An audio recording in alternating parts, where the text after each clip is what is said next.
games, films, and much more. Now, have you ever imagined the world without Batman?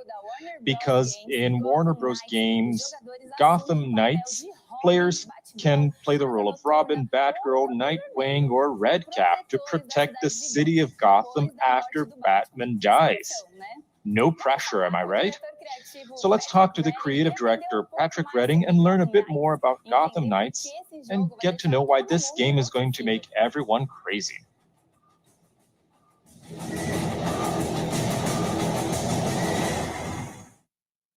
If you're watching this, I'm dead. We both know it won't take long for Gotham's criminals to realize that Batman is gone.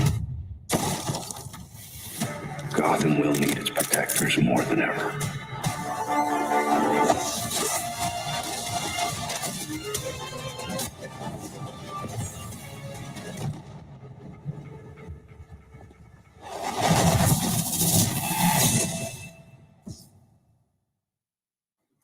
Hello, everyone. I'm Guilherme Dias, and thanks for joining me here at Comic-Con Experience. It's a pleasure to introduce Patrick Redding, creative director at Warner Bros. Games Montreal, the team behind the highly anticipated Gotham Knights video game. Hello, Patrick. Welcome to the Comic-Con Experience. Hi, Guy. It's great to be here. Great. I've got some questions, and you're the right person to answer them. So, Gotham Knights is a new open-world action RPG set in DC's Batman universe, although Batman is dead. Can you tell us how that sets up the game? Yeah, I mean, for us, it was, it's obviously a great opener, right? It's like you kill off Batman and it generates huge questions in people's minds, and that's reflected as well as what's happening in our world, where Gotham City has been under Batman's protection for like 15 years. You know, he's definitely a veteran crime fighter, and he's left his mark on the city. He's built up that rogues gallery of villains. He's got lots of enemies, lots of people who would love a shot to kind of stake their claim. And so with him dying, and you experience the circumstances of his death at the very beginning of the game, it becomes very clear that Gotham City is about to enter a new status quo. And so it creates a whole new world of menace that our heroes now have to deal with at the same time that they're dealing with the death of their mentor. Right. And what inspired you to make a Batman family game without Batman? I mean, it's a Batman game. Why is there no Batman? Well, I mean, a couple things. Like in terms of inspiration, I mean, one thing that's great about the Batman universe and about the Batman family is that you have this incredible, like 70, 80-year legacy of his sidekicks and his allies and the people who have kind of accumulated around Batman as crime fighters. And a lot of them kind of graduate from the Batman School of Crime Fighting. So there's this kind of a shared DNA there, but they also have their own unique style, their own approach, their own philosophy, their own background and backstories. They're not all billionaires, and I think what's interesting about a lot of those characters is the amount of growth that they get to go through from where they start to when they become these fully realized superheroes in the Batman universe. And for me, when I see that, I see a game opportunity there. I say, I want to put myself in the shoes of a character who isn't necessarily perfect. They're not a paragon. They're not a billionaire science ninja who speaks all the languages and can fly a space shuttle. There's somebody who is like fighting and struggling to survive and to get the resources they need and to stay maybe on the right side of the cops and make the citizens not scared of them. That's a great starting point. And to be able to let the players live that out and control it and evolve it the way they want to evolve it, I think is super cool. Okay, and does Gotham Knights have any relationship to the Batman Arkham series? Because I'm kind of trying to understand the timeline right now. Right. So narratively, not at all. It's a completely different universe.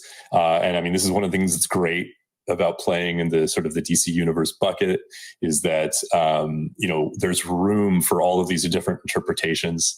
We see it, with everything from the Injustice series to the Telltale Batman games to the Arkham series.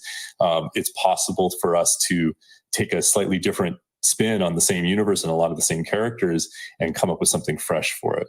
So that was really something that we set out to do, is like we wanted to redefine Gotham City and define its history and use that as a way of opening things up for exploration and creating a different kind of story as well as a different kind of game experience. All right. So who are the four main characters? Can you tell us about Batgirl, Nightwing, Red Hood, and Robin? Yeah, definitely. So let's start with Batgirl. So this is Barbara Gordon. She's the daughter of the former police commissioner, James Gordon, who lots of people know. In our universe, Jim Gordon died in the line of duty a couple of years before the events of the game. So that obviously had a huge impact on her as a crime fighter. Our version of Barbara Gordon spent time as Oracle. So she suffered a very serious injury that robbed her of her mobility, but she was able to reinvent herself as a different kind of crime fighter for a period of time. And then after, many painful surgeries and years of rehabilitation and pain management and all the things that she needed to do, she's finally been able to get back on her feet. But she has really evolved and changed as a result of that experience. She's incorporated the things that she's learned as Oracle into how she fights crime. And so while she's a relentless street fighter who's able to take down enemies, especially one enemy at a time, she also has access to kind of hacking abilities and technology skills that she can apply as a kind of a force multiplier in combat. We have the first Robin is Dick Grayson, who has now been reinvented as Nightwing, of course. He's kind of the big brother of the group. And of course, stylistically, he's a swashbuckler.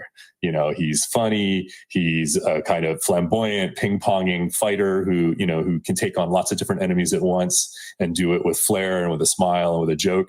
But also from a co-op perspective, because of course you can play our whole game in two-player co-op if you want. He is the natural leader, and that translates into buffing his teammates in co-op. And so that's a very important, powerful tool for you if you go down that particular path with the game. Red Hood is Jason Todd, and he was the second Robin. So after Dick left, Batman had brought in this other kid. He was a little too reckless, a little too hasty with how he put him in the street, and he got himself killed. He was famously beaten to death by the Joker. And for a while, it seemed like that was the end of his story. But then under mysterious circumstances, enemies of Batman's resurrected Jason, robbed him of his memory, brought him back, kind of weaponized his anger and sent him to Gotham City, where he reinvented himself as this kind of lethal gun-wielding vigilante, the Red Hood, putting him at odds with Batman. Well, in our world, he's now tried to redeem himself. He's kind of put himself back on the straight and narrow. And what's great is in our storyline, he starts to discover some things about how he was resurrected that allow him to unlock certain parts of his progressions, new abilities, allowing him to kind of evolve and change the style of superhero that he has. And then finally, we have the newest Robin. He's young, he's a teenager, he's still essentially a high school student, but he is the strongest natural detective of the group. Even Batman at one point had said, you're a better detective than I am. And so Tim has this kind of almost preternatural deductive ability. In game terms, he's also our stealth-focused character. So he has a lot of tools and a lot of skills that relate to being able to move in a really stealthy way. And kind of over time, he sort of reinvents himself as this kind of vengeful specter that's haunting the streets and alleyways of Gotham. And he really uses a lot of tools around like status effect and manipulating and messing with the AI as a way of fighting crime, as sort of his equalizer. Cool. And why did you choose these particular Batman family characters? Why those four? Right. I mean, and this, of course, is a huge ongoing challenge because the Batman family is massive and there's a lot of amazing, rich characters that, we'd love to have a chance to play with. These four we came at for a few reasons. Part of it was we knew narratively, given that we were kicking things off with the death of Batman, we wanted to go to kind of the first set of characters in the Batman family, like the original early members of the Batman family, and kind of allow them to respond to that change, that new status quo, and to the death of their mentor. I think the other part of it is we looked at these four in terms of stylistically of what they bring to gameplay. They really have a very different flavor, and we wanted to make sure that they could continue to have real differences. We didn't want them to just all kind of slowly turn into the same Dark Knight replacement. We wanted them to all feel like they continue to evolve in these four really distinct directions. And this particular group of four let us do that. And also, frankly, like we worked very heavily very closely with DC Comics directly to talk about the types of characters that we wanted to include and think about kind of what interpretation of these four classic heroes we wanted to bring to the game. Cool. So Gotham Knights is an action RPG game. How will these characters evolve throughout the gameplay experience? Is there a leveling system, skill trees, and what about choices? There will be choices to change the course of the plot. Anyway, how will the RPG structure work in this universe? Right. So, we're going to have a lot of detailed breakdowns of like all the, various game economies and progressions in the future, but I'll give you the high level. And the high level is the player does level up. And as they level up, they gain the ability to unlock unique abilities in their ability tree. And it'll be familiar to people who've played action RPGs. They'll understand that, the trees are divided up into branches that are connected to certain aspects of the character, and you'll have an opportunity to expand and extend those with new abilities that are related to those characters. And then there's also abilities that really reflect the point where the player is evolving into Gotham City's new Dark Knight. So if you continue to push a character down that path, you'll have access to those kind of next level of abilities that let you do that next tier of superheroics. That's on the ability side. Then we have our gear, and the gear system is focused on three main components for each of the characters. You have your suit, you have your melee weapon, and you have your ranged weapon. And they're all distinct, obviously, for each of the four characters. By upgrading these suits, you're gaining certain abilities. You're gaining some benefits in terms of armor, and in terms of your traversal style and mobility.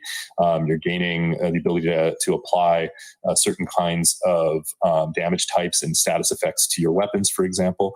And what that allows you to do is really manage and pick your loadout to match the kinds of threats and challenges that you're going up against. So whether it's fighting crime in the street, or dealing with a particular criminal faction that are armed with certain kinds of weapons, or going up against a particular villain that you're going to finally have your showdown with and take down, you're going to be able to make choices strategically about the kinds of gear that you use and the specific abilities that come with that. And then, of course, there's an element of personalization and your look and your style. That's also there. It's present as well. And it's on a separate layer from the gameplay effects. It's something that allows you to kind of unlock new skins and new suit styles and new accessories that go with those styles to really, personalize the look of your character the way you want. It sounds great. Gotham Knights is a playable solo, but can also be played in two players online co-op. How does it work? So it's a great question, because obviously the Batman family is by its very nature this kind of band of people who have been brought together by their proximity to this famously very solitary crime fighter, right? And a lot of the fight experiences and adventure experiences that we've seen in the Batman games have been about him as the solitary, brooding crime fighter. So for us, we wanted to preserve a lot of those elements, but we knew that there was a component of the fantasy that was about the team up. It was about what happens when a couple of superheroes who know each other and have worked together in the past and have some shared history kind of cross paths with each other because they're both going after the same guy, the same bad guy. And they decide to, okay, let's team up and join forces on this.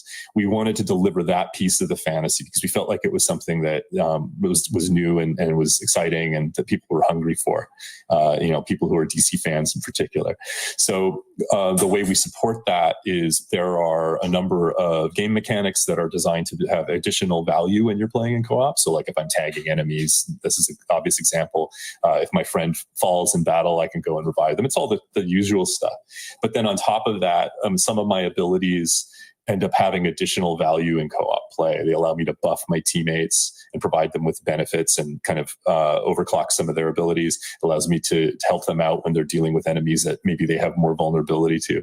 But then we also have those big, meaty co-op moves that are only possible when I'm playing with another person, which is, being able to work an enemy over and get a hold of them. And then when my teammate is in a good position to do it, they can set them up for a finisher. And it's a good, satisfying, spectacular co-op beat. So I think all of those things pay off a part of the comic book fantasy that we felt was really ripe for exploration with Gotham Knights. And with this particular group of 4, you can start to see those combinations being a natural outgrowth of their relationships with each other, the training that they've done together, past adventures. It all kind of makes sense, and it's a natural fit. Wow, it seems pretty cool. Thank you very much, Patrick, for your time. And I wish you guys an awesome final year of development on this project. And thank you, CCXP fans, for joining us. Keep an eye out for more news about Gotham Knights coming to PS5, PS4, Xbox Series, Xbox One, consoles, and PC in 2021.